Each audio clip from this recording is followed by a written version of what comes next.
YS Jaganmohan Reddy యొక్క ఆదేశాల అనుసారం ఆయన తీసుకున్నటువంటి ఏదైతే ప్రభుత్వంలో 17 మెడికల్ కాలేజీలు ప్రతి ఒక్క ఇంట్లో కూడా విద్యార్థి ప్రతి ఒక్కరూ చదువుకోవాలని, ప్రతి ఇంట్లో కూడా వైద్యం అనేది ఉచితంగా దొరకాలని ఒక మంచి ఉద్దేశంతో ఆయన చేపట్టిన కార్యక్రమాన్ని ఈరోజు చంద్రబాబు నాయుడు గారు ముఖ్యమంత్రి దీన్ని ప్రైవేటీకరణ చేయడం చాలా బాధాకరం.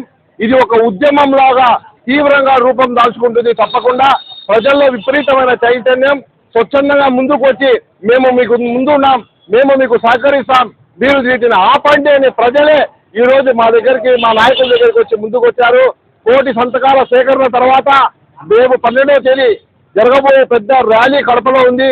ఆ ర్యాలీలో కూడా మేము విన్నవించుకునేది ప్రతి ఒక్కరు పాల్గొని జయప్రదం చేయవలసిందిగా కోరుకుంటూ, ఎవరైతే ఈ పీపీ విధానాన్ని ముందుకు వచ్చి తీసుకోవాలనుకుంటున్నారో వాళ్ళకి హెచ్చరిస్తున్నాం. తప్పకుండా 29లో జగన్మోహన్ రెడ్డి గారు సీఎం అవుతారు. మీరు ఏ కార్యక్రమం చేపడతారో, తీసుకోవాలని ముందుకు వస్తున్నారో ఆలోచించి నిర్ణయం తీసుకోండి.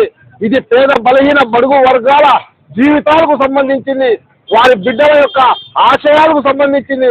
అదేవిధంగా ప్రతి పేదవాడు కూడా వైద్యం ఉచితంగా దొరకాలనే ఒక మంచి లక్ష్యంతో జగన్మోహన్ రెడ్డి గారు తీసుకున్న నిర్ణయాన్ని సంపూర్ణంగా మేము మద్దతిస్తున్నాం, ప్రజలందరూ మద్దతిస్తున్నారు. ధన్యవాదాలు.